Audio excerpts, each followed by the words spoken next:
හරි. දරුවනේ 11 ශ්‍රේණිය අපේ සාහිත්‍ය පාඩම් මාලාවේ 3 වෙනි පාඩම. ඒ කියන්නේ 10 වෙනි පාඩම නේද? සංදේශ සාහිත්‍ය අපි කරගෙන යන්නේ.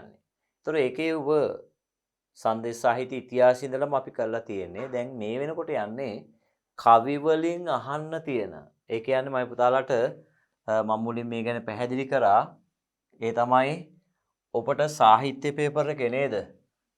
1 සිට 10 දක්වා තියෙනෝනේ ප්‍රශ්න. ඊළඟට දෙවෙනි ප්‍රශ්නය දෙවෙනි එක මෙන්න මේකේ ලිහිල් බසින් ලියන්න ඉන්නේ ගද්‍ය පද්‍ය කොටස් එන්නේ. ඒතර මේ එක කොටසකට එකකට ලකුණු හම්බ වෙනවා මයි පුතාලට 4ක්. මේකේ අංක එකේ කොටස් දෙකක් එනවා අයන්න සහ ආයන්න කියලා. හරිද? ඒකට ලකුණු හම්බ වෙන්නේ 2යි. එතකොට අන්න ඒ ලකුණු 4යි ලකුණු 2යි. සමහරට මේකේ දෙකක් අහන්නත් පුළුවන් කොටස් දෙකක් අහන්නත් පුළුවන්. පැහැදිලිද? මේකේ කවියක් අහනවා කවි පේලි දෙක දෙනවා එක්ක කවියක් දෙනවා. පැහැදිලිද? කවියම දෙන්නත් පුළුවන් කවි පේලි දෙකක් දෙන්නත් පුළුවන්. ඒතර කවියම දුන්නොත් අහන විදිය වේලාසනින් කියා දුන්නා. දැන් කවි පේලි දෙකක් දුන්නොත් අහන විදිය තමයි මේ කියා දෙන්න හදන්නේ. බලන්න එහෙනම් මේ විදියට අපි බලමු. බලන්න මිහඹ මුව මඩල මෙන් දිලෙන හැම විට දුර්ලභ ඉසුරු පිරිසැදි ඒ විහෙර සිට. ඒතර මේකේ ඔබට අහන්න පුළුවන් ඉතිරි කවිපාද දෙක සම්පූර්ණ කරන්න කියලා. ප්‍රශ්නාංකය ඔබට එන්න පුළුවන් පළවෙනි එක විදියට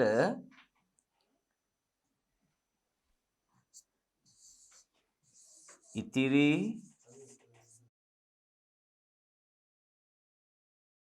කවිපාද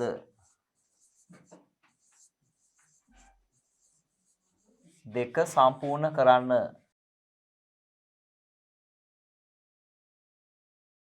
සම්පූර්ණ කරන්න. පැහැදිලිද? හරි. ඔන්න පළවෙනි ප්‍රශ්නය අහන්නේ මේ විදියට. හරිද? ඉතිරි පාද දෙක සම්පූර්ණ කරන්න. පළවෙනි එක. පැහැදිලිද? එහෙම අහන්න පුළුවන්. එහෙම නැත්තම් හරිද? මේකේ පළවෙනි ප්‍රශ්නය ඔබට මේක අහන්නේ නැතුව කෙලින්ම මෙතනින් ඉරියැඳි පද දෙකක් තියලා ප්‍රශ්නයක් අහනවා. පැහැදිලිද? එහෙමත් නැත්තම් පැහැදිලිද? මේ විදියට අහනවා. දැන් මේ ප්‍රශ්නේ මේ විදියට අහලා දෙවෙනි එක හරිද? දෙවෙනි ප්‍රශ්නේ මම පුතාලගෙන් අහන්නේ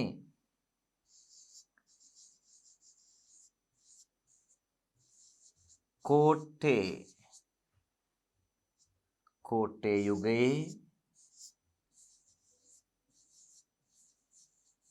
යුගයේ රචිත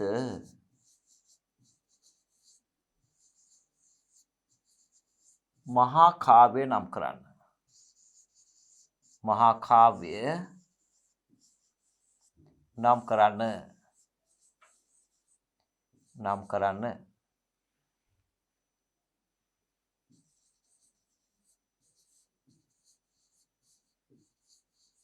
right?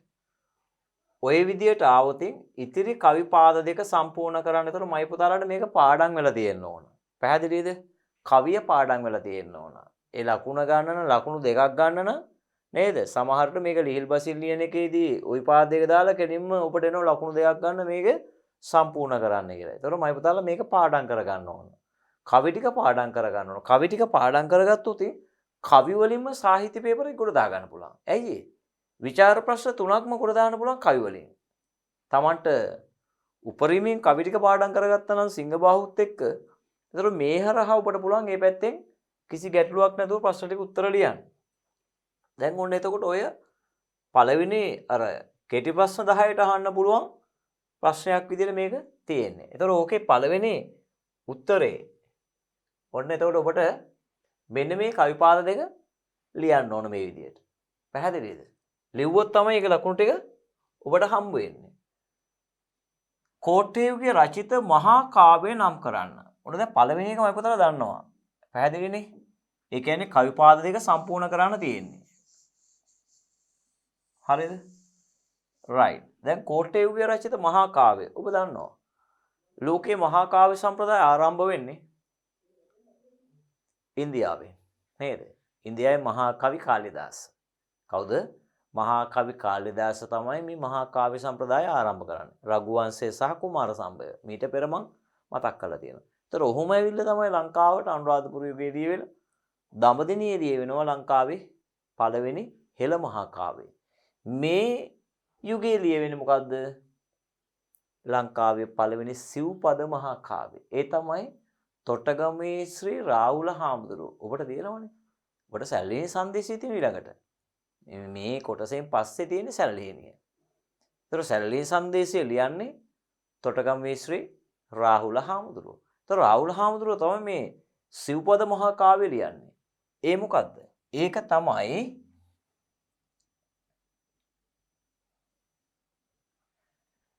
කාව්‍ය ශේඛරය.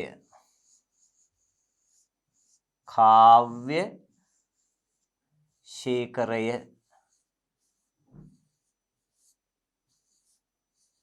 කාව්‍ය ශේඛරය.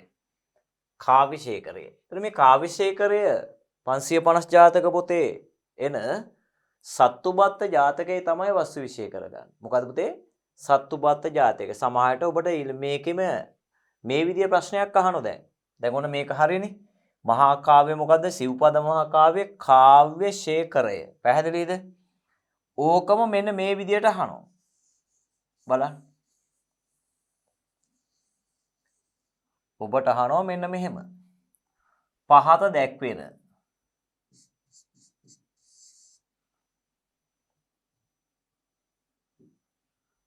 පහත දැක්වෙන පහත දැක්වෙන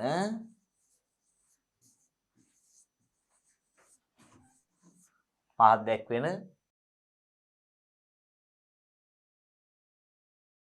කාව්‍ය ග්‍රන්ථ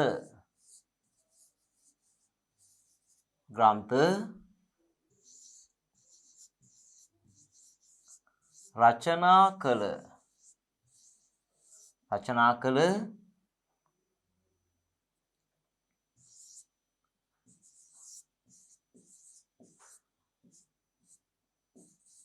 ලේඛක. එහෙම නැත්නම් අපි මේව ගන්න. රචනා කළ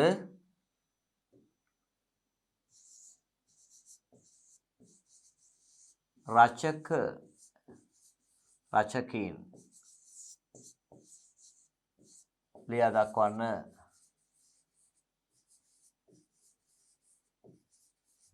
රචකයින් ලියා දක්වන්න. පහත් දැක්වෙන කාව්‍ය ග්‍රන්ථ රචනා කළ රචකයින් කවුද කියලා. පැහැදිලිද? එහෙම නැත්නම් පහත් දැක්වෙන කාව්‍ය ග්‍රන්ථ රචනා කළේ කවුද? අයන්න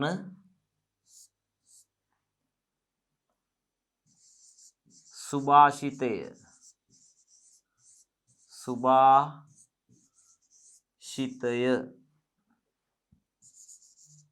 ආයන්න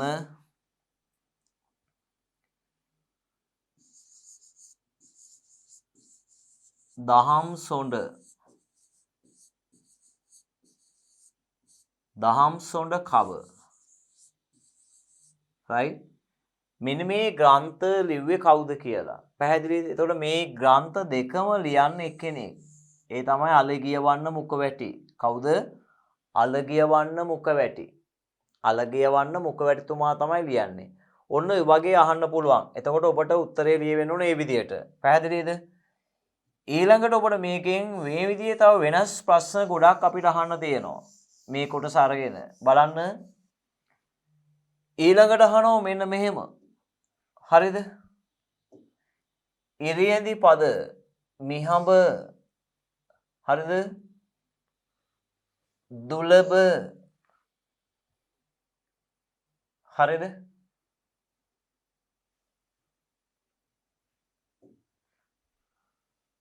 එක ඉරියැඳි පදවල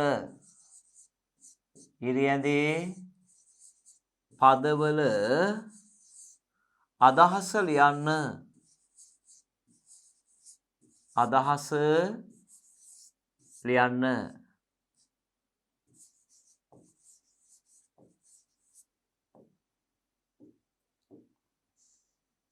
අදහස ලියන්න. right? මිහඹ කියන්නේ මහී කාන්තාව. ඒ කියන්නේ පොළොව නැමැති කාන්තාව. දුර්ලභ කියන්නේ දුර්ලභ කියන එක. දුර්ලභ කියන්නේ දුර්ලභ. එතකොට මෙන්න මේ පද දෙක උඩ දුන්නාම නිර්මාණය කළා තියෙන විදිය ඔබට පේනවා ඇති මේ. බලන්න එක හැදිච්ච හැටි. මිහඹ කියන එක මේ විදියට මිහි අඹ. අඹ කියන්නේ අපි කන පළතුරක්නේ. ඒ වුණාට මෙතන කියන්නේ මොකද්ද මේ? කාන්තාව. මිහි කියන්නේ මහී. මහී කාන්තාව කියන්නේ පොළොව නැමැති කාන්තාව. හරිද? පොළොව නැමැති කාන්තාවගේ මුව මඩල මෙන් අන්න ඖචිත්‍ය ගුණයෙන් අනුන උපමා අලංකාර. අපි ඒව වෙනම ප්‍රශ්න අහනවා. එහෙනම් මිහඹ කියන්නේ මහී අඹ මේ සංදි පදයක්. මේක සංදියක් විදිහට හැදෙනවා මිහඹ කියලා. මිහඹ කියන්නේ නම් තේරුම දන්නවමයි පුතාලා මොකද්ද?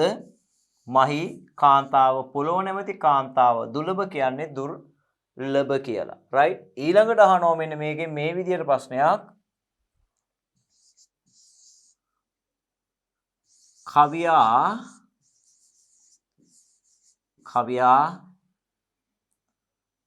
අර්ථද්වනිය එහෙම නැත්නම් අර්ථ රසය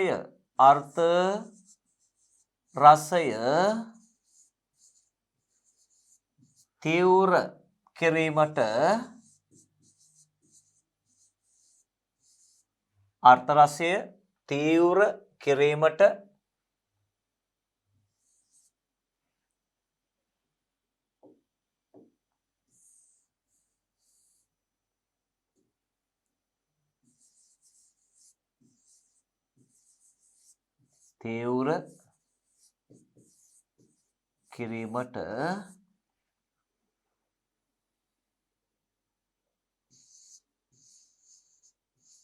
යොදාගත්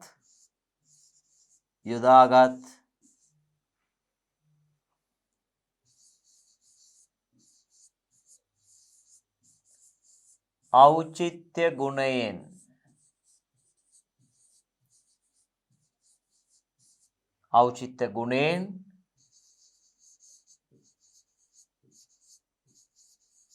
අනුවන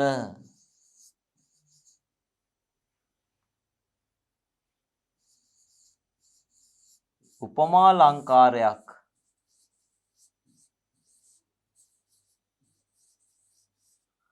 නම් කරන්න.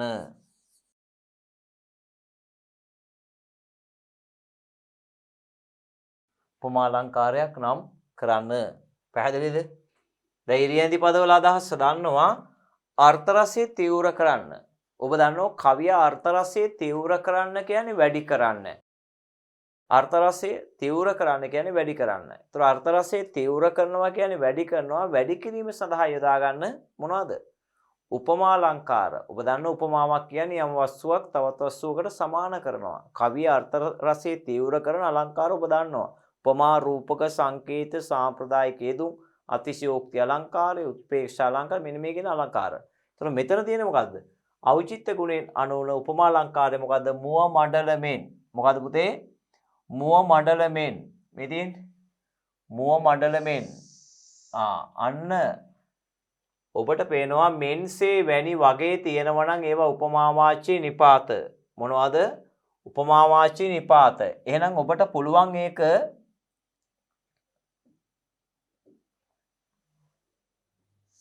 අඳුර ගන්න ලේසියෙන්. කොහොමද? මුව මඩල මෙන් කියන එක. පැහැදිලිද? ඒතර මුව මඩල මෙන් කියන්නේ දන්නෝ නේද? මහී කාන්තාවගේ මුව මඩල මෙන්. මෙන්න මේක තමයි එහෙනම් ඖචිත්‍ය ගුණයෙන් අනුන උපමා අලංකාරය. පැහැදිලිද?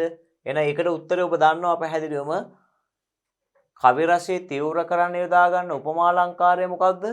මුව මඩල මෙන් කියන උපමා අලංකාරය. එහෙනම් ඒක තමයි ඔබ ලියන්න ඕන. ඔන්න එහෙනම් ඔය කොටසෙන් අහන්න තියෙන ප්‍රශ්න ටික ඔන්න සාකච්ඡා කරා. පැහැදිලිද?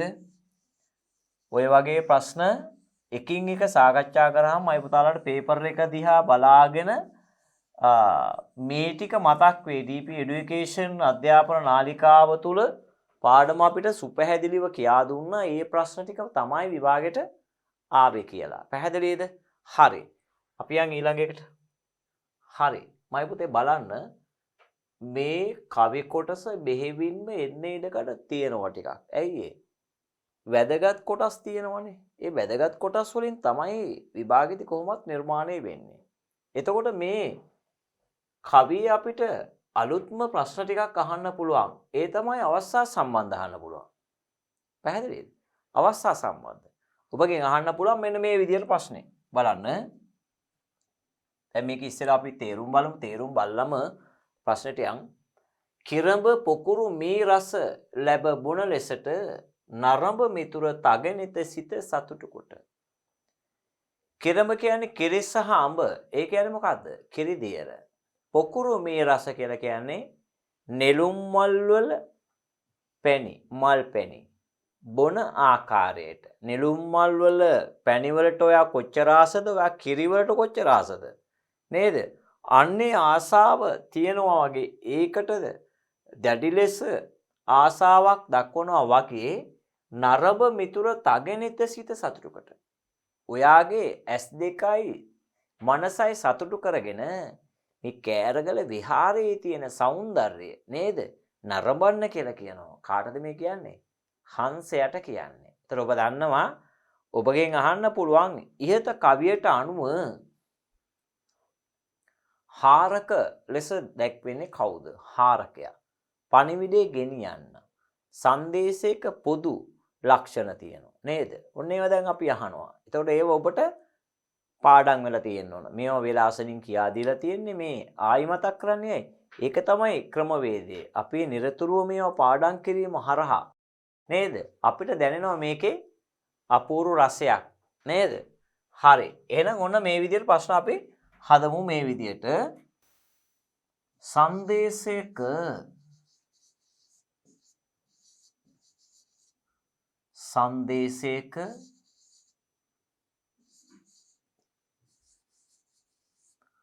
පොදු ලක්ෂණ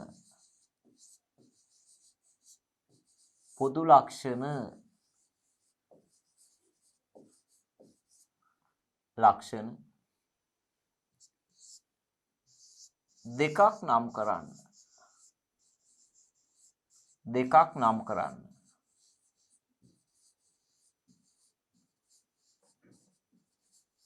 සංදේශයක පොදු ලක්ෂණ දෙකක් නම් කරන්න. හරිද? ඔබ දන්නවා සංදේශයක පොදු ලක්ෂණ මහා කවි කාලිදාස පැහැදිලි කරනවා. ප්‍රේෂක, හාරක, ග්‍රාහක සංදේශය. මොනවද උදේ? ප්‍රේෂක, හාරක, ග්‍රාහක සංදේශ. ප්‍රේෂක කියන්නේ කවුද? යවන්නට. හාරක කියන්නේ අරගෙන යන්න. පණිවිඩය ගෙනියන එක්කෙනා විශිෂ්ටයෙක් වෙන්න එපා. නැත්තම් එයා ගෙනිහිල්ලා පණිවිඩේ වැරද්දුවොත් ඉවරයි. නේද? එතකොට ප්‍රේෂක, හාරක, ග්‍රාහක කියන්නේ සංදේශය ලබන කෙනා. සංදේශය කියන්නේ පණිවිඩය. ඊට අමතරව දියකෙලි වැනුම නේ? මාර්ග වර්ණන නේද? පුද්ගල වර්ණන, පුර වර්ණන මේ ගොඩක් ලක්ෂණ දකින්න පුළුවන්. එහෙනම් මම පුතාලා දන්නවා මොකක්ද ඒකේ එක ගන්න අපි? ප්‍රේෂක,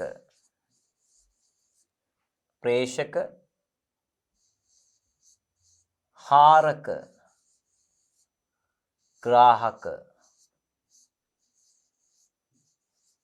ග්‍රාහක. ඔන්න උදාහරණ කීයක්ද? 3ක් කිව්වා. දැන් තේරුම් දාන්න. ප්‍රේෂක කියන්නේ කවුද? යවන කෙනා. හාරක කියන්නේ කවුද? අරගෙන යන්න, රැගෙන යන්න. ග්‍රාහක කියන්නේ ලබන්න. පැහැදිලිද? ඔන්න එහෙනම් ඒ උත්තරේ පාඩම් ප්‍රේෂක, හාරක, ග්‍රාහක සංදේශය. තව අමතර ඕන තරම් තියෙනවා. මොනවාද? දීකලි වැනුම, මාර්ග වර්ණන නේද? ඔය කියන වැනුම් ගොඩක් තියෙනවා මේ සංදේශයක. සංදේශයක් නිර්මාණය වෙන්නේ එහෙමයි. ඒතර දූත වර්ණනාව තියෙනවා. මේ අරගෙන යන පණිවිඩය ගෙනියන එක්කෙනාගේ එයා පිළිබඳ උඩට තියෙනවනේ. දැන් හංසයාගෙන් වැඩේ ගන්න නම් හංසයාට කොහොමද කියන්නේ? සරදේ හසරද සඳ පුන් සඳ පහන් පිරිසුදු. පියකරු පියන් පිරි පියයිරු ලෙසින් හොබන. හංස රාජෝත්තමේ ඔබ සෙල්ලන්නේ ඔබ හවල් තරුණියන්ගේ ලැම ප්‍රදේශය වගේ. හරිද? වටිනාම වස්තුවක් ඔයා. ඒ නිසා ඔයා চিරාත් කාලයක් ජීවත් වෙන්න ඕන කියලා හදවතින්ම මේ සංදේශය යවන කෙනා ඔහුට ආශිර්වාද කරනවා. එතකොට එයාට ලොකු හයියක් එනව නේද? ඇයි එයා උඩට තියනවනේ නේ? හරි. ඔන්න එන එකේ උත්තරය ඔබ දන්නවා පැහැදිලි. හරි. ඊළඟට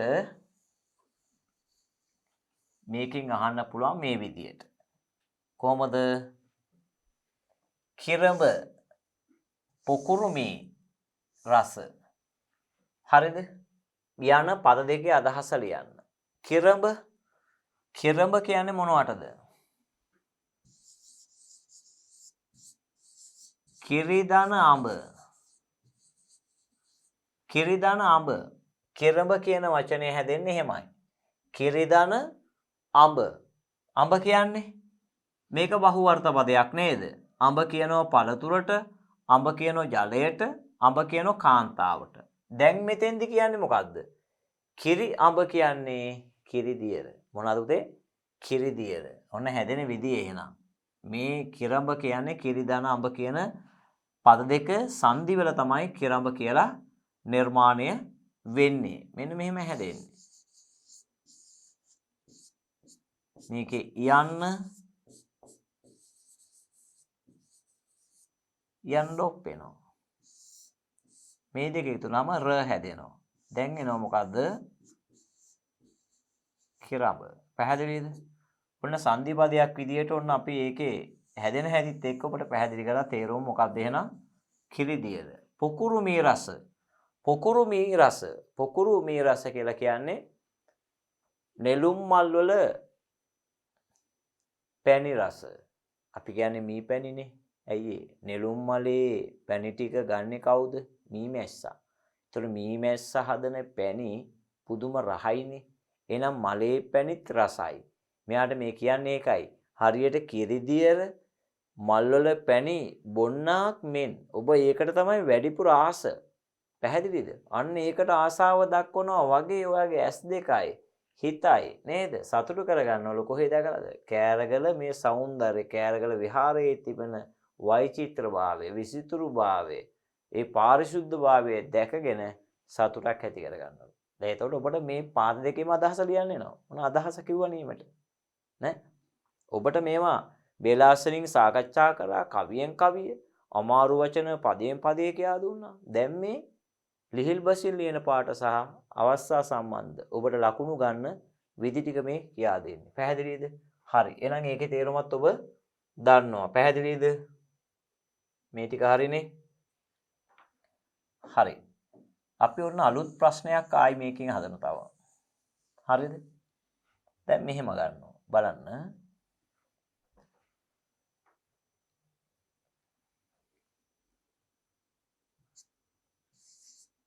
कोटे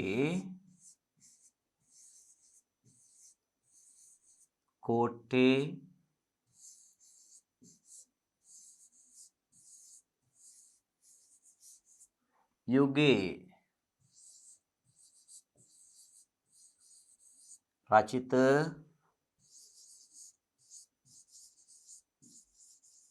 जातक कथा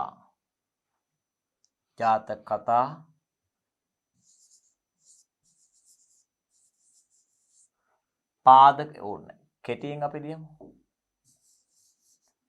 ජාතක කතා කාව්‍ය.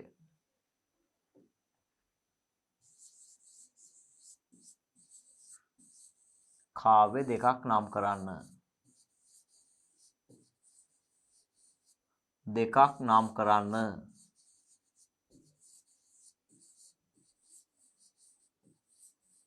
ජාතක කතා කාව්‍ය දෙකක් නම් කරන්න. මොන යුගයේද? කෝට්ටේ යුගයේ රචිත ජාතක කතා කාව්‍ය දෙකක් නම් කරන්න. දැන් කෝට්ටේ යුගයේ සංදේශ පංචමහා සංදේශ බිහි වෙනවා. ඊළඟට අපි ඒවට එතනින් එහාට ගියාම කියන චූල සම්ප්‍රදාය කියලා. කැටකෙළ සංදේශය, සැවුල් සංදේශය පැහැදිලිද? ඒවා ඊතරම්ය ඔය කියන ජේෂ්ඨ සම්ප්‍රදායේ සංදේශ කාව්‍ය ලක්ෂණ නැහැ. සමහරට ඒ වගේ එකක් දාන්නත් පුළුවන් කැටකෙළ සංදේශය රචනා වූ යුගය ඔය වගේ. දැන් මේ සංදේශ නෙවෙයි මේවා. ජාතක කතාව අසුබිෂය කරගන්න. දහම්සොඬ ජාතකයේ මුල් කරගෙන ලියන මොකද්ද? දහම්සොඬ කව. කුස ජාතකයේ මුල් කරගෙන ලියනවා කුසදා කව. ගුත්තිල ජාතකයේ මුල් කරගෙන ලියනවා ගුත්තිල කාව්‍ය. ඔබ දන්නවනේ ඔබට තියෙන පාඩමක්නේ. ගුත්තිල කාව්‍ය කියන අතිශය රසවත් පද්‍ය පන්තියක් ඔබට තිබුණා 10 වසරේ. 10 දැන් ඔබ 10න් ඇවිල්ලා ඉන්නේ 11ට. හරි. එහෙනම් මේකට අදාළ ඒව මං කිව්වා. මොනවාද? දහම් සොඬ කව, කුසදා කව, කාව්‍යශේඛරේ, ගුත්තිල කාව්‍ය. අන්න 4ක් ලියන කෝට්ටේ උගේ. හරිනේ? right. අන්න ඒ වගේ ප්‍රශ්න ආවොත් ඔන්න ඔළුවේ තියෙන්න ඕන. ඒ උත්තර ලියන්නේ ඔබ මේක අහලා ඔළුවේ ධාරණය කරගන්න ඕන. ඔබේ ඔළුව නැමැති කම්පියුටරේ ෆයිල් එකක් ඕපන් කරගෙන ඒකේ ෆයිල් එකට දාගන්න ඕන. අපි නම් එහෙමයි. අපි ඔය කාලේ පාඩම් කරපුවා තමයි තාම පාඩම්. දැන් මම මේ ඔබට උගන්වන්නේ මේ අපි ලියපු කාලයත් එක්ක බලද්දී 94 දැන් මේ 2021නේ නේද? එතකොට මේ දිගු ඉතිහාසයක් අවුරුදු 20ක විතර කාලයක් නේද? හැබැයි ඒ කාලේ පාඩම් කරේ අපි විභාගෙටම නෙමෙයි. අපිට මේක පාඩම් හිටින්න ඕන. එතකොට විභාගෙට කොහොමත් කොට. එහෙනම් පුතේ තාම අපිට මේව ගොඩක් ඒවා පාඩම්. ඔබට සමහර විට මේ හිතන්නත් බෑ. ඔය හංසන්දේශයේ කවි කොච්චර තියෙනවද? එක තැනක තියෙන කවි තියෙනවා ඒවා කියවන්න නෙමෙයි වනිකන් ඡේද. තව දාකල ඛණ්ඩ ගුණ ඡණ්ඩ මණ්ඩිත ජන පුණ්ඩරීක මාතණ්ඩ මාතණ්ඩ කූලෝද්භූත ඒ භූ මණ්ඩලයාගේ එදතා කරන භාෂණය කරසා. පේනවා? මේ අවුරුදු 20කට විතර ඉතිහාසය. එතකොට මයි පුතාලා අද ඉගෙන ගන්න ජීවිතේට මේව අමතක වෙන්නේ නැහැ කියලා. ඒක තමයි ක්‍රමය. මේ ලියලා මකන්නෙත් ඒකට. ගල්ලෑල්ලේ අපි ඉගෙන ගත්තේ. ගල්ලෑල්ල ඉගෙන ගත්තාම ගල්ලෑල්ල තුල ලියනවා. අද ඔබ ලිව්වොත් එහෙම ඔබ ඉවරයි නේද? ඒ හින්දා තමයි මේ ක්‍රමවේදයන් කියා දෙන්නේ. හරිද? හරි. අපි එහෙනම් ඊළඟ කවි කොටසට යමු. දෙමුත් වෙහෙර වට විසිතුරු මල් වතුය. එහිත් සුවඳ මල් නිති වෙයි මිනිමුතුය. බලන්න. දෙමුත් වෙහෙර වට විසිතුරු මල් වතුය. දෙමුත් කියන්නේ බබලනවා. මේ විහාර භූමිය බබලන විහාර භූමිය පුරාවට මොනවද තියෙන්නේ මේ? වෛචිත්‍රභාවයෙන් අනුන විසිතුරු අලංකෘත චමත්කාර ජනකය නේ දනවන මල් වතු තියෙනවා. එතනින්ම පේන විහාර භූමියේ ඉන්නේ පාරිශුද්ධය කියලා. නේද? ඇයි ඒ? දැන් ගෙදරක පරිසරයේ පිරිසුදු නම් තේරෙනවා මේ ගෙදරයි පිරිසුදුයි කියලා. පැහැදිලිද? ගෙදර ඉන්න උන් අපිරිසිදු නම් නේද? ගේ වටේ අපිරිසිදු නම් ගේ ඇතුළත් එහෙම තමයි. ළමයින්ගේ පොත දැක්කහම මම දන්නෝ ගෙදර පරිසරයේම මැවිලා පේනවා. ඇයි? පොත ලස්සනට තියෙනවා, අඳින එක වස්සරේ නීට් එකට අඳිනවා නේද? අන්න පාරිශුද්ධ භාවය. එතකොට කෑරගල වෙහෙර වැනුම තුල කෑරගල විහාරයේ තියෙන වෛචිත්‍රභාවය, විසිතුරුභාවය, වෛචිත්‍ර කියන පදේ තමයි මේ විසිතුරු කියන්නේ. විසිතුරු කියන්නේ අලංකාර නේද? අලංකාර මල් වතු වලින් මේක ගහන වෙලා තියෙනවා. එහි සුවඳ මල් නිති වෙයි. මිනිමුතුය. අන්න දැන් මොකද වෙන්නේ? මේ ඒවයි තියෙන ඒවා මිනිමුතු වෙනවා කියන්නේ පුතේ පිපෙනවා. මිනිමුතු වෙනවා කියන්නේ මොකද? පිපිලා හොඳට ලස්සනට තියෙනවා. දැන් මල් වතු තිබුණාට වැඩක් නැහැ නේ මල් ටික පේන්නේ නැත්තම්. මල් පිපෙන්නේ නැත්තම්. ඒ නිසා මල් පිපිලා තියෙනවා හරි සුන්දරව කෑරගල විහාරේ. ඒතර ඔබෙන් අහන්න පුළුවන් මේ පද අතරේ මේ විදියට ඉහත කවියේ හරිද? ඉස්සෙල්ලා මහාන ක්‍රමය එහෙමනේ නේද? ඉහත කවියේ ඉහත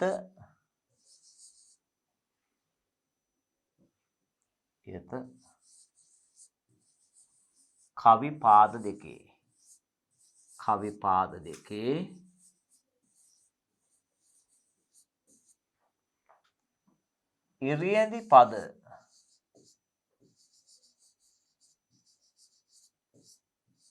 ඉරියැඳි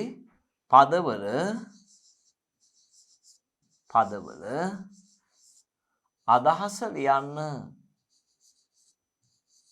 අදහස ලියන්න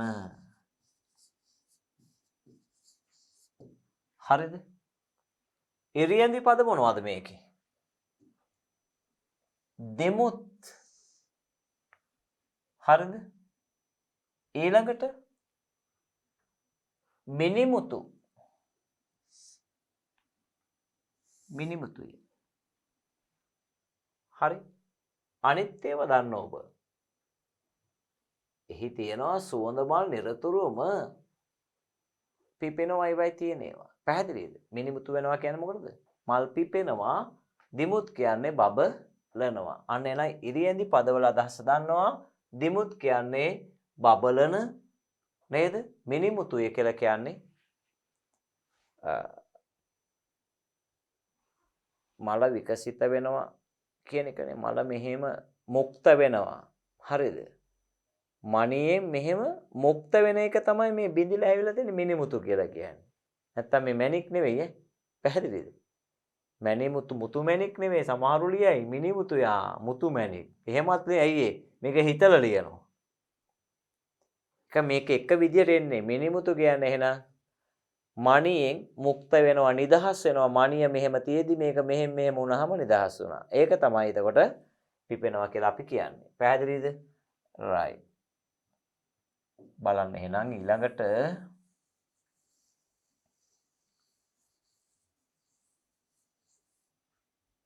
වෙනස්ම ප්‍රශ්න ඊළඟට අපි හදනවා මේකේ. ඇයි දන්නවද? මේකේ එක ප්‍රශ්නයක් දීලා ඊළඟ එක වෙනත්ම ප්‍රශ්නයක් අහනවා. ඒක තමයි විභාගේ හැටි. ඒකෙන්ම ප්‍රශ්න අහන්න ඕන කියලා නීතියන්නේ. එහෙම නැහැ. ඒකට අරගත්ත එකක් ඒකට සමගාමීව වෙනත් ඒ සාහිත්‍ය ඉතිහාසයෙන් අහන ප්‍රශ්නයක්. මේ විදිහට. දැන් ඔබ ඒක අහනවා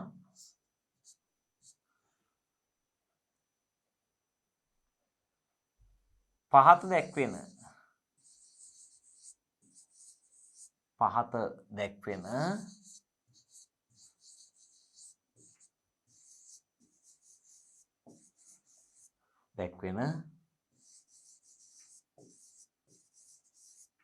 කෘති රචනා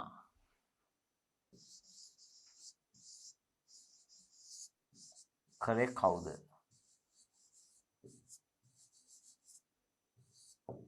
පහත දැක්වෙන කෘති ලියන්නේ කවුද කියලා අහනවා. රචනා කලේ කවුද? පහත දැක්වෙන කෘති රචනා කලේ කවුද? පළවෙනි එක අපි ගන්නවා මේ විදිහට.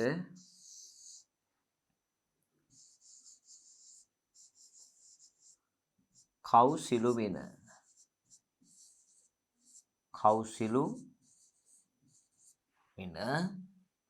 දෙවැනි එක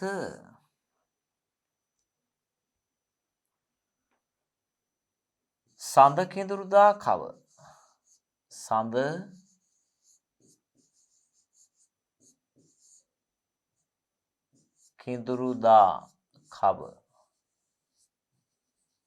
හරි. කවුසිලුමින සඳ කිඳුරුදා කව. දැන් මේ කියනකොට ඔබට මතක් වෙන්න ඕන. ඔබ 10 වසරෙන් 11ට එනකොට මේවා ඉතිහාසය දන්නවා. ඉතිහාසයේ විෂයටත් මේවා ඕන වෙනවා. කවුසිලුමින වගේ. ඇයි?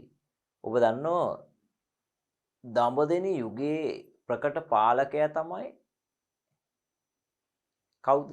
දෙවෙනි පරාක්‍රමබාහු නේද? දෙවෙනි පරාක්‍රමබාහු කියන්නේ පුදුම සාහිත්‍යකාමියෙක්. එයා ඊතරම්ම සාහිත්‍යකාමියෙක්. නේ?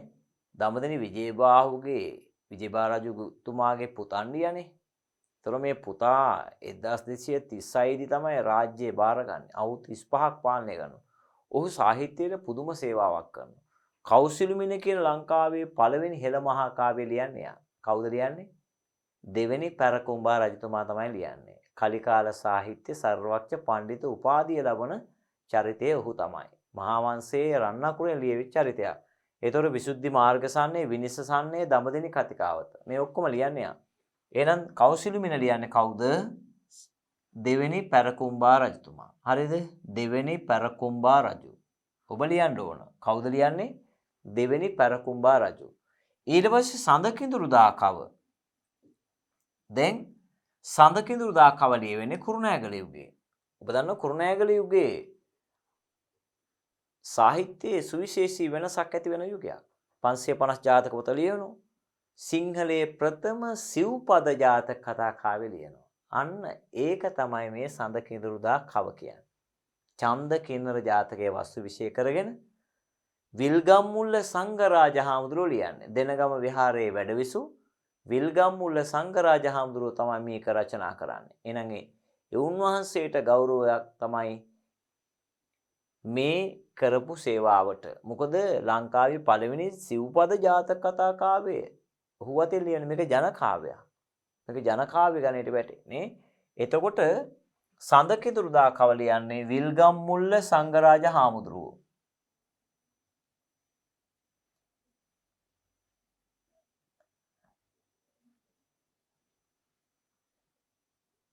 හරිද? විල්ගම්මුල්ල සංඝරාජ හාමුදුරුවෝ. හරි. එහෙනම් උත්තර දෙක දන්නවා පැහැදිලි. කෞසිලුමින ලියන්නේ දෙවෙනි පැරකුම්බා, සඳ කිඳුරුදා කව ලියන්නේ විල්ගම්මුල සංඝරාජ හාමුදුරුවෝ. පැහැදිලිද? රයිට්. ඔන්න අලුත් ප්‍රශ්න ඔබට මේ ප්‍රශ්නේ මේ කවි ටික දාලා මේ කොටසෙන් අහන ඒවා. ඕකේ මේවා එකක් අහනවා වෙනත් එකක් අහනවා. පැහැදිලිද? ඒතර එන්නේ එහෙම තමයි විභාගයට සූදානම් වෙන්නේ අපි. පැහැදිලිද? හරි. අපි යන් එහෙනම් ඊළඟ කොටසට.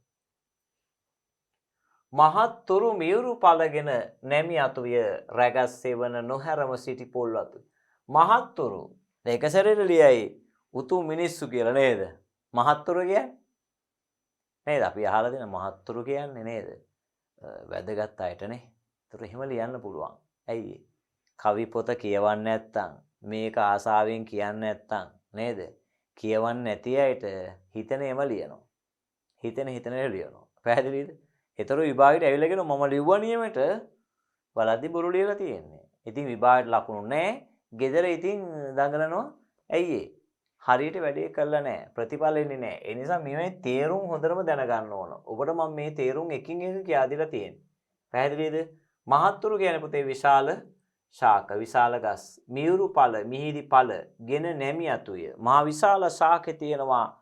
ඊට රසවත් ගෙඩි තියෙන ඒ වයින් බර වෙලා තියෙනවා නේද? අතු පහත් වෙලා තියෙනවා. අතු නැමි අතු කියලා කියන්නේ අතු පහත් වෙලා තියෙනවා. පැහැදිලිද? එතකොට විශාල ගස් තියෙනවා. ඒ වයි පළහටගෙන තියෙනවා. පළ වලින් බර වෙලා මේව නැවිලා තියෙනවා. පැහැදිලිද? රැගස් සෙවන නොහැරම සිටි පොල්වතුය. අන්න එහෙනම් සෙවන අරගෙන එහෙමම තියෙනවා මහ විශාල පොල්වතු. ඔබ හිතන්නකෝ පොල්වත්තක් තියෙනවා කියලා කියන පොල්වතු එකිනෙකට සම්බන්ධ වෙලා පොල්වත්ත පුරාවටම සෙවණක් තියෙනවා. ඒතර මහ විශාල ගස් තියෙනවා, පොල්වතු තියෙනවා. එහෙනම් මේ පරිසරය අතිශයින්ම ස්වභාව සෞන්දර්යයෙන් අනුුණයි. පැහැදිලිද? ස්වභාව සෞන්දර්යයෙන් අනුුණ පරිසරයක් කියන එක කවිය වර්ණනා කරනවා මේ ආකාරයෙන්. මොන පරිසරද? කෑරගල වෙහෙර. පුදබිම ආසන්න පරිසර පද්ධතිය අතිශයින්ම මනස්කාන්ත පරිසරයක් කියන එක තමයි මේ පැහැදිලි කරන්නේ. එතකොට මෙතනින් ඔබට අහන්න තියෙන්නේ අමාරු වචනයකට මොකක්ද තියෙන්නේ පුතේ? මහත්තුරු. මහත්තුරු කියන්නේ මොනවාද එනම් විශාල ශාක. හරිද? ඒතර මිහිරි මියුරු පළ කියලා කියන්නේ මිහිරි රස දෙන ගෙඩි. හරිද? මේවා හොඳටම බර වෙන්න තියෙනවා. ඔන්න ඒතර ওই කොටසෙන් අහන්න අමාරු වචන දිනනවා නම් අහන්නේ ওই විදියට අහන්නේ. පැහැදිලිද? හරි. ඊළඟට ඔබට අහන්න පුළුවන් පළවෙනි ප්‍රශ්නේ ඔය විදියට අපි ලිව්වා නේද? මහත්තුරු කියන එකේ අදහස ලිව්වා. දෙවෙනි එක අපි ගන්නවා දෙවෙනි ප්‍රශ්නේ මේ විදියට.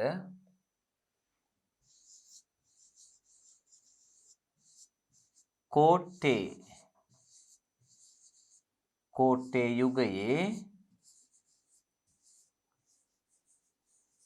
යුගයේ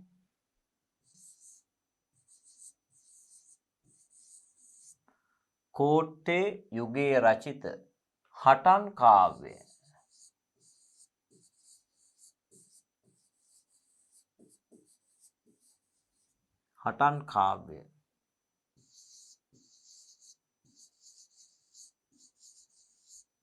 දෙකක් නම් කරන්න.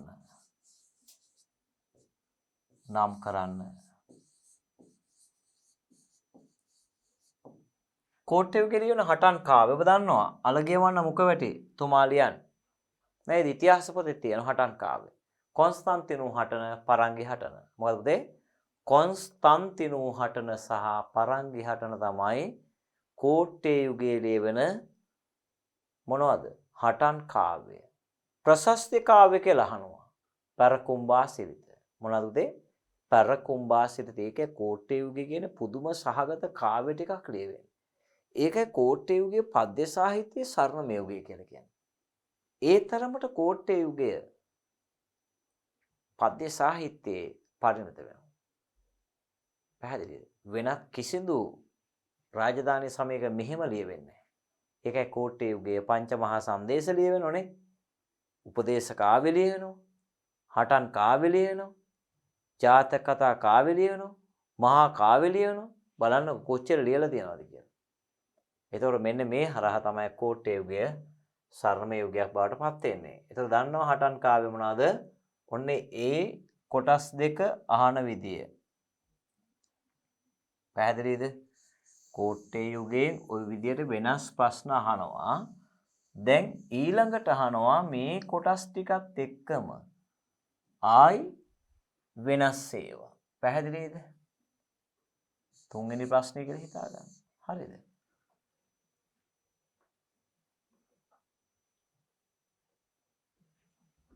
ඔබගෙන් අහනවා මේ විදියට පහත දැක්වෙන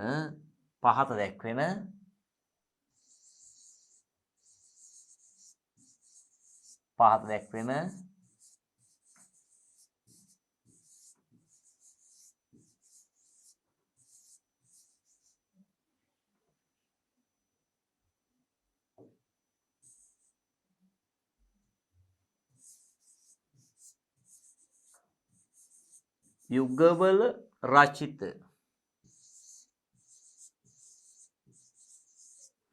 පාදයක් වෙන යුගවල රචිත ගී කාව්‍ය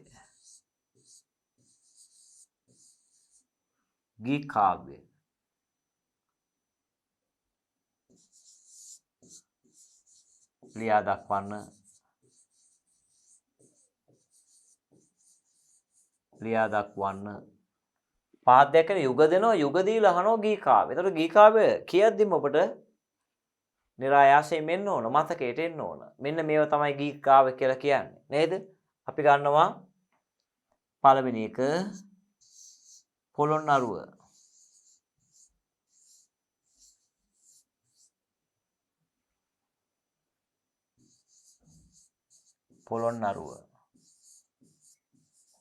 හරිද? පොළොන්නරුව දෙවෙනි එක අපි ගන්නවා දඹදෙනිය.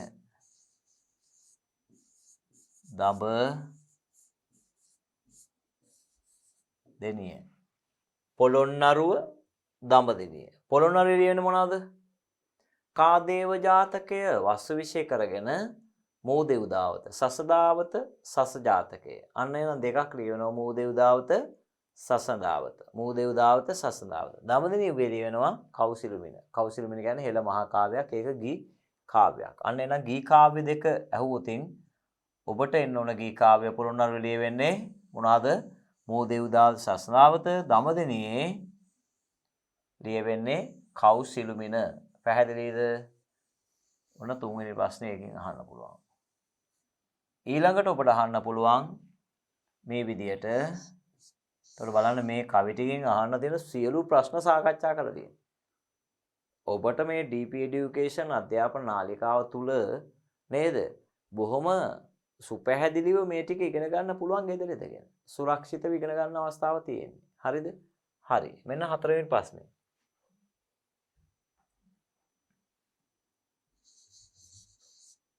හංස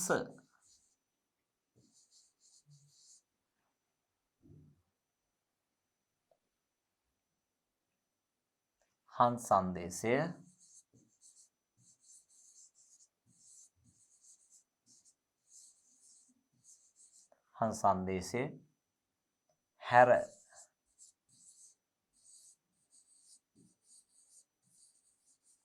වෙනත්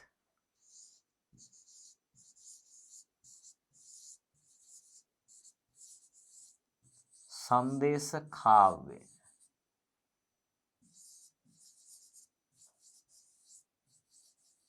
දෙකක් නම් කරන්න.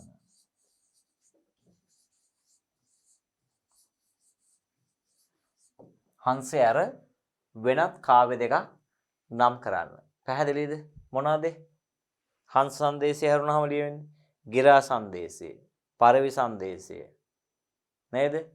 ගිරා සංදේශය, පරවි, ඊළඟට සැලලිහිණි නේ? නීල කොබෝ සංදේශය. ඔන්න ඒවා තමයි ඒ යුගයේ ලියවෙන වෙනස් සංදේශ කාව්‍ය. හරි. එන්න ඊළඟ කොටස. නොයෙක් තැනම පිපි මල් පෙරුණු පොකුණුය, ගෙයක් කනම සැදහෙන් දෙවන දකුණුය. බලන්න. නොයෙක් තැනම පිපි මල් පෙරුණු පොකුණුය. බලන්න මේ කවි පන්තිය පුරාවටම හැමතැනම තියෙන මොනවාද? මල් පිපිච්ච පොකුණු තියෙනවා. එතනින් පෙන්වන්නේ මොකුත් නෙවෙයි. පරිසරයේ ජීවත් වෙච්ච මිනිස්සු හරිම සුන්දරයි. ගෙයක් කනම සැදහෙන් දෙවන දකුණුය. ගෙයක් පාසා සද්දා භක්තියෙන් යුතුව දෙනව මොනවාද? දන් දීම් කරනවා. දානමාන දෙනවා. ඔබ දන්නවා මාසයකට සැරයක් සලාක දාන තියෙනවා. නේද? ඉස්සර මිනිස්සුන්ගේ ගමයි පන්සලයි වැවයි දාග බෑනේ. මේ සංකල්පයනේ. ඒ නිසා ගමේ මිනිස්සුන්ට අර්ථයෙන් ධර්මයෙන් අනුශාසනා කරේ පන්සලේ හාමුදුරුවෝ. එදා පැහැදිලිද? ඒ නිසා ඒ අය පන්සලට පුදුම ගෞරවයක් දැක්වුවා. ඒ භික්ෂුන් වහන්සේලා බොහොම ආගමානුකූලව හිටපු අය. හරිද? ඒ හින්දා ඒ අයට ගෞරව කරන්න පුළුවන් මට්ටමට හිටියා. ඒ නිසා අපි පසඟ පිහිටවල වඳිනවා. දුටු තැන වඳිනවා. ඒතර ඒ අයගෙන් උපදේශ ලබා ගන්නවා. ඒ අය නිරතුරුවම සම්බන්ධයක් තියෙනවා. ඒ හින්දා අපි මාසෙකට සැරයක් සලාක දානයක් දෙනවා. ඒ දාණය තමයි දෙන්නේ බොහොම අපූර්වට. හැන්දෑවට හැමෝම එකතු වෙනවා. බලන්න. සුදක් ලෙස තිබෙයි මලුමන් හැරකුණුය. හරිද? සුදක් ලෙස තිබෙයි මලුමන් හැරකුණුය. සියක් අය කෙරෙති වැදපුද පැතකුණුය. සියක් අය මොකද කරන්නේ? මේ ප්‍රදක්ෂිනා කරනවා විහෙරට, ඒ වගේම බෝධියට. නේ බෝධිය වටේ යනෝ පෑන් අරගෙන දකුණු පැත්තට ඇල කරගෙන මේ පැත්ත බලාගෙන යනවා. අන්න ඒකට අපි කියනවා ප්‍රදක්ෂිනා කරනවා කියලා. වැඳගෙන යනවා ඔහොම දකුණට හැල්ල. චෛත්‍ය වටේ යනවා වට හතක්. නේද? ඒ වගේම තමයි ඔහොම. එතකොට මෙන්න මේ කවියේ පළවෙනි පාද දෙක තමයි අපිට දීලා තියෙන්නේ. එතකොට මේකේ ප්‍රශ්නාංක 1 අහනවා ඉහත කවියේ ඉතිරි කවි පාද දෙක ඉහත කවි පාද දෙක ඇතුළත් කවියේ ඉතිරි කවි පාද දෙක සම්පූර්ණ කරන්න. එතකොට ඔබට මෙන්න මේ විදියට උත්තර ටික ලියවෙන සුදක් ලෙස තිබේ මලුමන් හැරකුණුය, සියක් අය කෙරෙති වැඳපුද පැදකුණුය. පැහැදිලිද? අන්න කවිය. එතකොට මේ කොටසෙන් අහන්න තියෙන ඒවා පැහැදිලිද? බලන්න. නොඑක් තැනම පිපි මල් පිරුණු පොකුණුය, ගෙයක් කනම සැදෙහින් දෙවන දකුණුය. ඔබට අහනවා ඉරියැඳි පදවල අදහස ලියන්න. ඉරියැඳි පදවල අදහස ලියන්න. දකුණුය. හරිද? ඊළඟට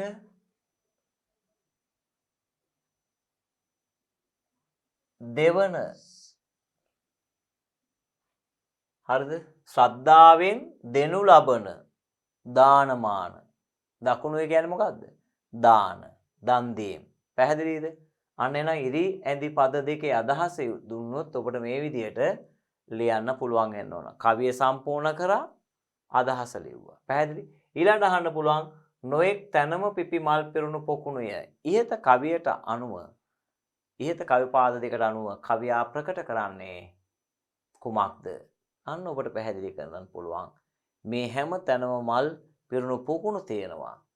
ඒකම ගෙයක් පාසා ශ්‍රද්ධාවෙන් දෙනු ලබන දානමාන තියෙනවා. පැහැදිලිද? මේ මිනිස්සු එහෙමයි. බොහොම සද්ධාකාමී අය. පැහැදිලිද? ඒ අය සුපසන් සිතින් තමයි මේ දානේ පිළිගන්නන්නේ. ඒ නිසාම මේ පරිසර පද්ධතියේ ජීවත් වෙන මිනිස්සු හරිම ඒ කියන්නේ හරිම සුන්දර මිනිස්සු.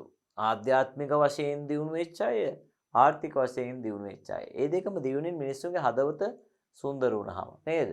හදවත සුන්දර වෙන්න ඕන. එතකොට තමයි අපිට ඒකේ පරිසර පද්ධතිය තුල එහෙම එකක් තියෙන්නේ. පැහැදිලිද? ඊළඟ එක අපිට අහන්න පුළුවන් මේ විදියට. හරිද? මෙහෙම.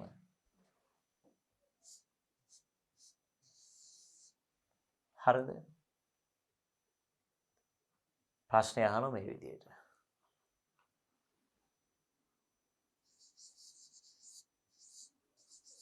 හංස සංදේශය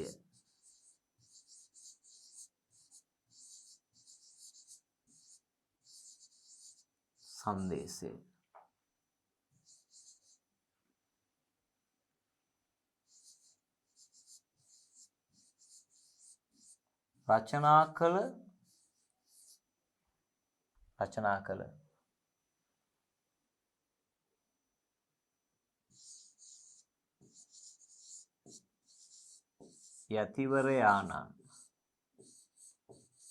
යතිවරයාණන් වහන්සේ කවුද?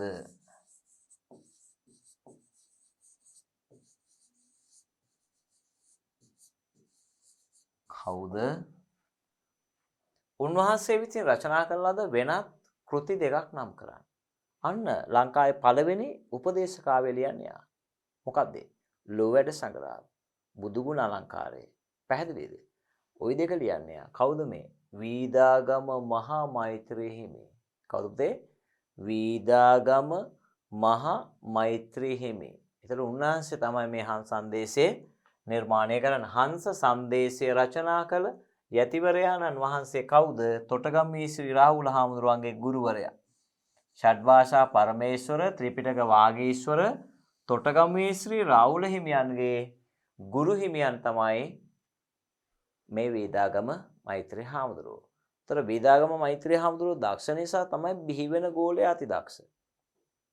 එයා දක්ෂ නිසා තමයි එයාගෙන් බිහි වෙන ගෝලයා වැත්තෑවේ හාමුදුරුවෝ ඊටත් වඩා දක්ෂයි. පුතේ ඒකයි වටින්නේ. ගුරුවරයා හොඳ වෙන්න ඕන ගෝලයට අවස්ථාව තියෙන්නේ. පැහැදිලිද?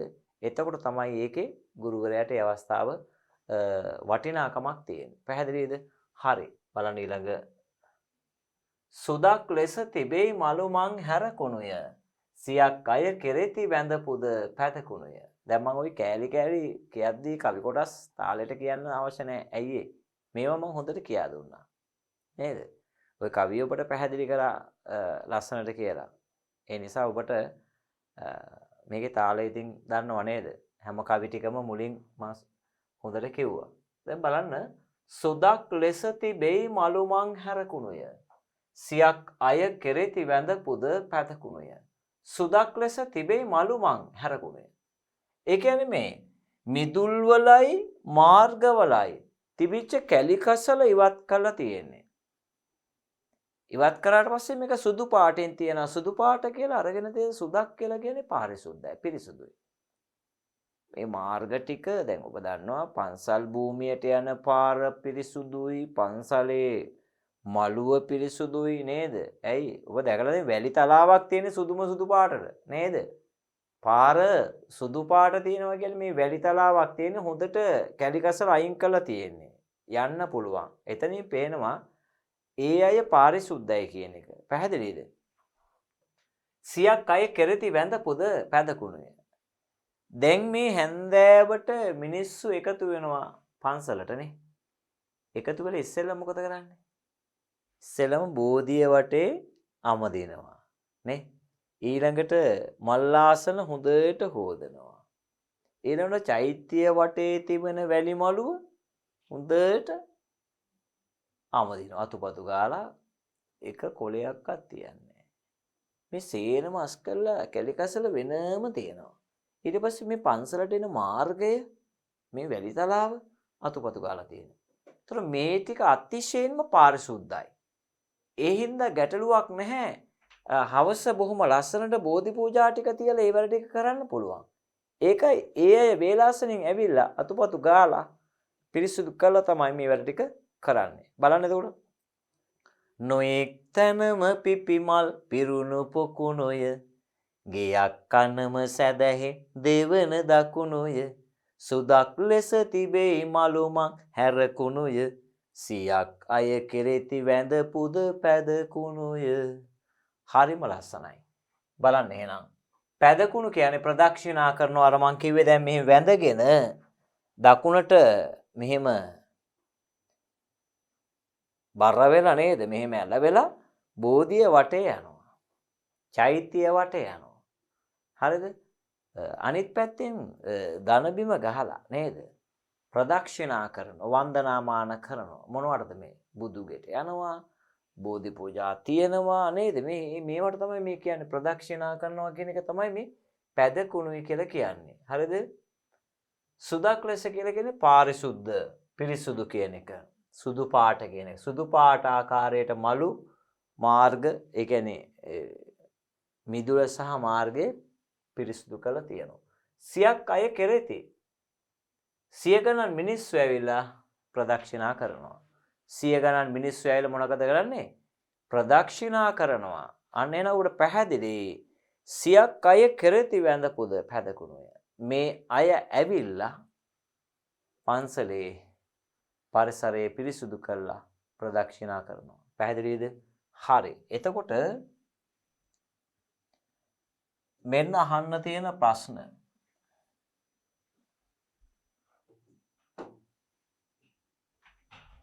ප්‍රශ්නාංක 1.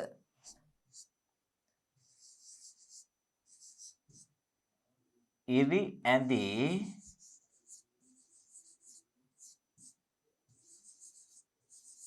පදවල ඉරි ඇඳි පදවල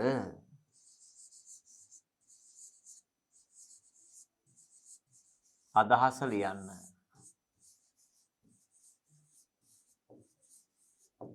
ඉරි ඇඳි පදවල අදහස ලියන්න. ඉරි ඇඳි පදවල අදහස ලියන්න. මොනවද ඉරි ඇඳි පද? පැදකුණුය සුදක් ලෙස මලු මං. හරිද? පැහැදිලිද? සුදක් ලෙස අංක 1 මොකද්ද? අපි කියමු ආ කියලා නේද? සුදක් ලෙස. සුදක් ලෙස ආයන්න මලුමං. මලුමං. හරිද? ඊට පස්සේ විභාගෙදි මෙහෙම වෙන්නේ නැහැ. මම මේ ප්‍රශ්න හදනේව තියෙන්නේ පැදකුණුය.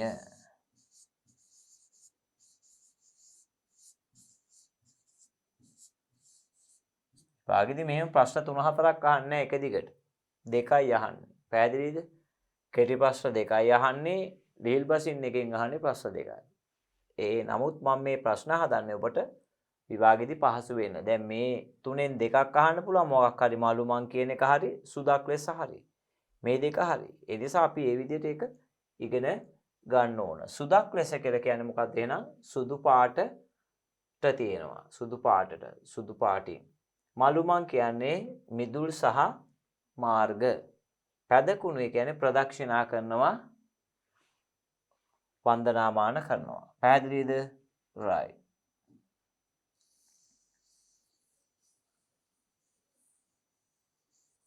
ඉරි ඇඳි පදවල අදහස ලිව්වා. හරිද? ඔන්න ඊළඟට අපි ප්‍රශ්නයක් ගන්නවා මේ විදියට. හරිද?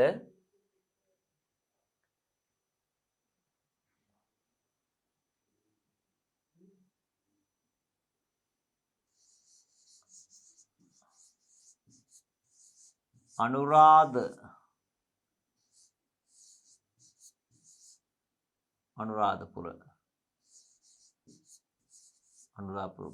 යුගයේ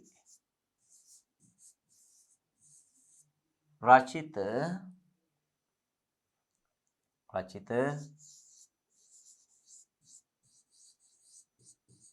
මහා කාව්‍යයක්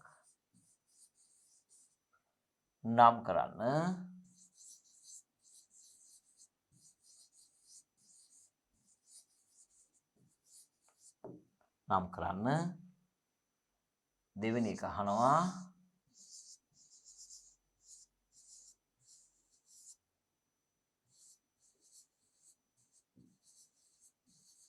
පොළොන්නරු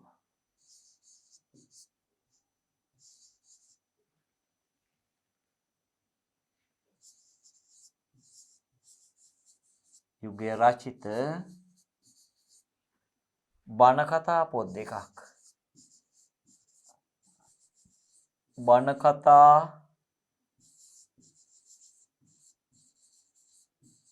දෙකක්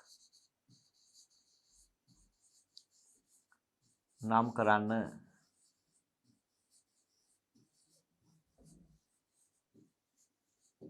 හරිද පොළොන්නරු යුගයේ රචිත බණ කතා පොත් දෙකක් බලන්න අනුරාධපුර යුගයේ රචිත මහා කාව්‍යයක් නම් කරන්න පොළොන්නරු යුගයේ රචිත බණ කතා පොත් දෙකක් නම් කරන්න අනුරාධපුර යුගයේ ඔබ දන්නව ලංකාවේ පළවෙනි සිංහල ග්‍රන්ථය ලියවෙන්නේ යුගයේ නේද දම්පියාටුවාව නේ ඊළඟට කාව්‍ය අලංකාර සම්බන්ධ එකක් ලියවෙනවා සියවස් ලකර දණ්ඩීන්ගේ කාව්‍ය දර්ශය ආවාසයෙන් තමයි ඔක ලියන්නේ ඉන්දියාවේ හිටි ප්‍රකට අලංකාරවාදී තමයි කවුද දණ්ඩීන් එයාගේ කාව්‍ය දර්ශය ආభాසය ලබලා ලියනවා සියවස් ලකර. ඒතර මේ යුගයේ ලියවෙනවා මහා කාව්‍යයක් ඒ තමයි කුමාරදාස රජතුමා විසින් ලියන ජානකී හරණ.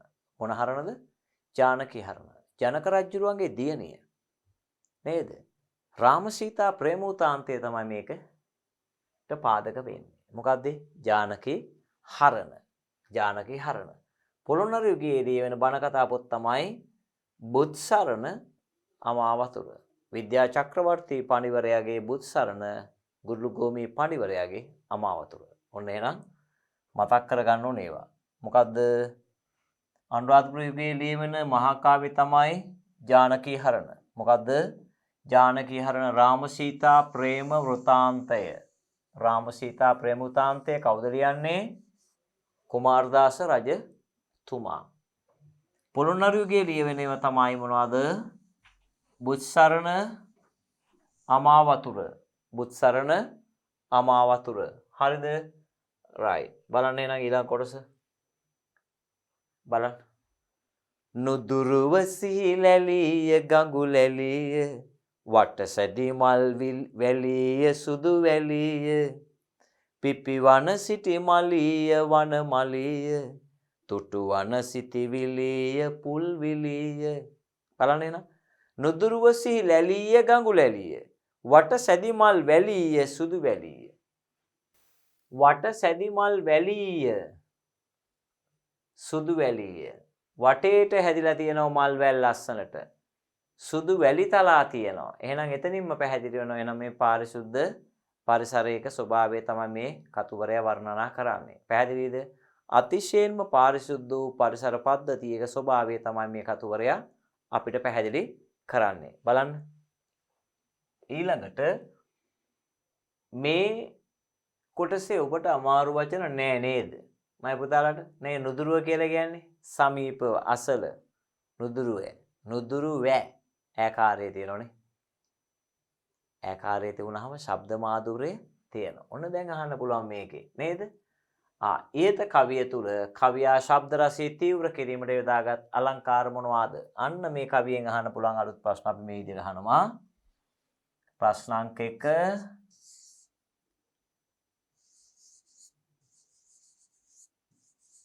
ඉහත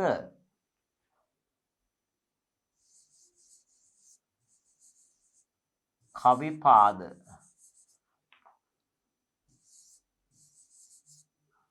මේ විදිහට ගන්නකො.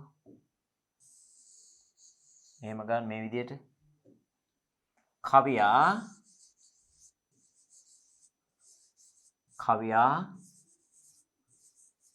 ශබ්ද රසය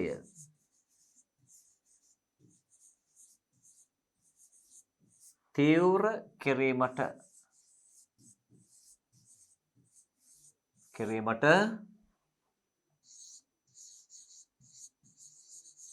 යොදාගෙන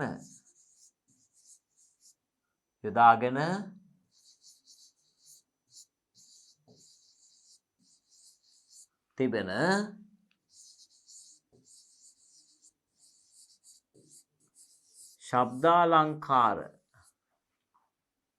ශබ්දාලංකාර මොනවාද?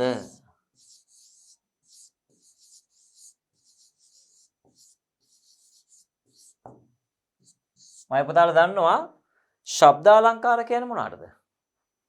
කවියක ශබ්ද රසයේ තීව්‍ර කිරීම සඳහා යොදා ගන්න අලංකාර. එලිසමයේ විරිත අනුප්‍රාසය. මොනවාද? එලිසමයේ විරිත අනුප්‍රාසය. එලිසමය කියන්නේ කවියක අග අකුර එකම අකුරකින් අවසන් කරනවා. එහෙම නැත්නම් කවියේ මුල මැද දෙකේ බලන්න සිහි ලැලීය. පේනවද? මෙන්න එකම අකුරකින් අවසන් කරලා තියෙනවා. ගඟු ලැලීය. පේනවද? එකම අකුරෙන් අවසන් කරලා තියෙනවා. මෙතන මේ විදිහට අවසන් වෙලා තියෙනවා. තේරුණාද? එකම අකුරකින් අවසන් කරලා තියෙනවා. අපි ඒකට කියනවා එලිසමය කියලා. එතකොට අන්න එහෙනම් මේකේ එලිසමය බලන්නකෝ. මැද තියෙනවා අග තියෙනවා. ශබ්ද මාධුර්යය ඉහළ තලයකට ගිහිලා තියෙනවා. නේද? මැද සහ අග එලිසමය ආරක්ෂා කර තිබීම. ඊළඟට මේකේ විරිත ගණන් කරන්න පුළුවන්. ඔන්න දැන් මේකේ ශබ්දාලංකාර කිව්වහම දැන් දාන්න මොනවද ශබ්දාලංකාර? එලිසමය විරිත අනුප්‍රාසය. මොනවද පුතේ? එලිසමය විරිත අනුප්‍රාසය. එතකොට මේකේ එලිසමය තියෙනවා. ඔන්න හරි. අංක 1 එලිසමය හරි. මොනවද මේකේ තියෙන්නේ? එලිසමය. මේකේ තියෙනවා හරි. ඊළඟට මේකේ විරිතක් තියෙනවා නේද? බලන්න. වටසැදි මල් වැලීය. බලන්න වටසැදි කිව්වම 4යි මාත්‍රා. මල් කියන්නේ 2යි, වැලි කියන්නේ 3යි, 1යි. සුදු කියන්නේ 2යි, වැලි කියන්නේ 3යි, 1යි. බලන්න 3 1 4යි, 6යි, 7යි 10යි, 16යි. ඕකට අපි කියනවා මාත්‍රා 16 මොකද්ද? පදක විරිත. මොකද්ද පුතේ? පදක විරිත තියෙන්නේ. රයිට් අංක 2 එහෙනම් අය පුතාලට පැහැදිලි මේකේ මාත්‍රා කීයද? මාත්‍රා 16. මාත්‍රා 16 පෙද විරිත. විරිත හෙවත් පදක විරිත. පදක විරිත. මාත්‍රා 16 මොකද පුතේ? පෙද විරිත හෙවත් පදක විරිත තියෙන්නේ. අන්න එනම් මේ ශබ්ද රසය තීව්‍ර කරන්න කවියා යොදාගත් අලංකාර දෙකක් තියෙනවා.